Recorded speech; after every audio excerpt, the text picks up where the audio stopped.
Everyone loved Mum, with good reason. She was caring and kind towards us and to everyone she came into contact with. She had a tough life, but also a happy and fulfilling one. She raised 6 children in a country which was not her birthplace and 10,000 miles away from the support of her mum and dad and brothers and sisters. Mum grew up on a farm with her uncle Alec and Aunt Lena in Lincolnshire during World War II. She remembered the sky being full of warplanes and the sound of sirens. She often told us about rations and how food was scarce. Having lived through a war and on a farm, Mum was great at making everything last and never wasted a thing.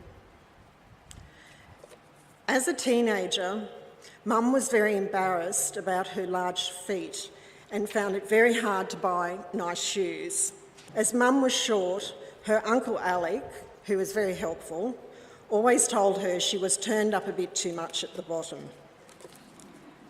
After the war, Mum trained as a nurse and midwife and completed her training in Sheffield, one of the tough northern steel cities of the UK. As a midwife, Mum rode her push bike around the local villages, delivering babies with the local doctor. Mum had a desire to travel and see the world. At this time, Australia had a shortage of nurses, and Mum left Tilbury Dock, London, as a 10-pound pom in 1954. It was an eventful 6-week voyage. One of the many highlights was crossing the equator and meeting King Neptune. Mum travelled with her colleague and friend, Pat Grant, and both expected to stay in Australia for 2 years. They started at Crown Street Hospital, Sydney. But after 12 months, Pat was homesick and returned to England. Mum was determined to complete her 2nd year, but not in Sydney, as she wanted to see more of the country. She then got a job in Townsville. Travelling north in the rainy season, the train became surrounded by floods. It was stuck for several days waiting for the water to subside. It was then that Mum saw the Aussies in a new light. The local people kept the stranded passengers supplied with every comfort they could provide. At Townsville's hospital, Mum was soon noticed by biochemist Tom Greig. They fell for each other, and the rest is history.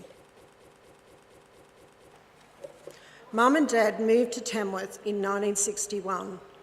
Mum made many good friends, some of whom are here today.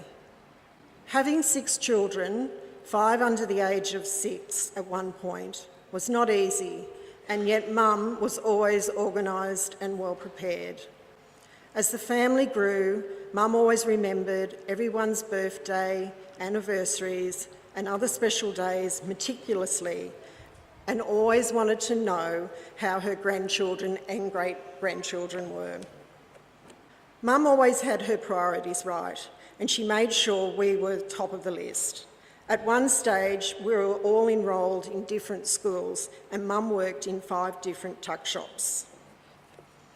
Mum never complained or nagged at us about the mess we made. In fact, I thought Mum was naturally untidy until we left home and I saw that her house was spotless. As you all know, Mum was strong, and despite the ups and downs, she always met each challenge with courage and determination. When Dad was sick, she nursed him at home for 9 years and never once complained. She always kept her sense of humour right up to her last hours and joked about whether or not she was going up or down. Paul and I always told her she was going straight up. Mum was stoic, yet gentle, loving and kind. She welcomed everyone into her house and into her heart. She never had a bad word to say about anyone and always saw the best in everybody. She didn't judge or expect anything from anyone. She always thought about her neighbours, friends, family, and those less fortunate than herself. In her own words, she was a socialist and believed strongly that everyone should be treated equally and have the same opportunities. Perhaps Mum's only imperfection was putting everyone else before herself. She scrimped and saved in order to be able to give generously to those she loved.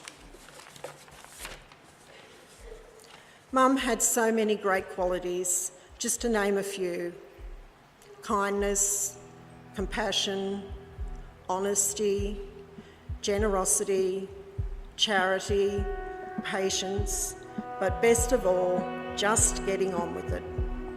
She was a kind and wonderful mum, grandmother, great-grandmother and friend.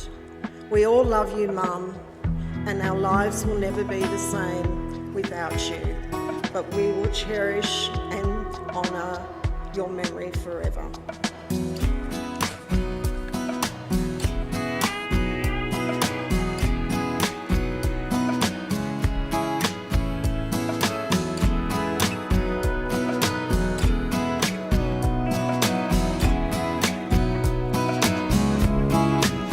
Down by the border, drifting into the night, while the sugar cane,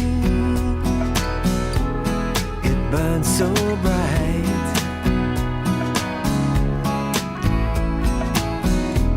Smoke cloud and lonely towns, nights are old and we're streaming in the distance, awaiting me. The Garden of Eden, nightfall to sunrise, there'll be fire in the skies. The snakes are awaiting, lovers in disguise.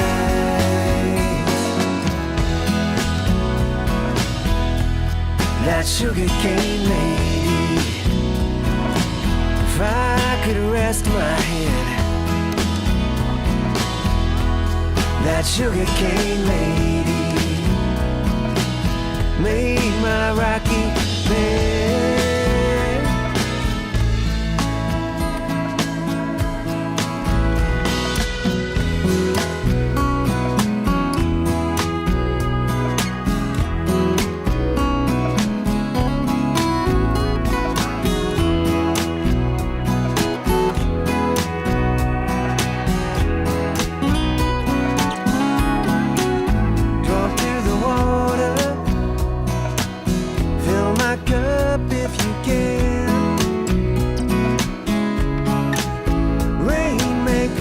The sky knows the fool that I am.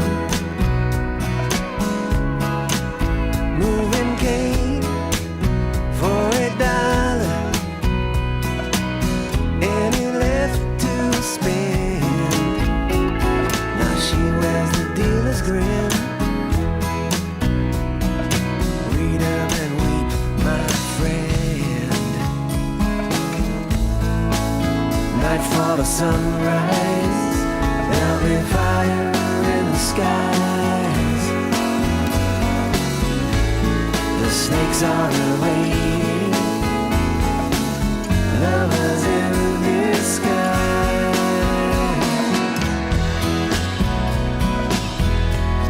That sugar cane lady, if I could rest my head,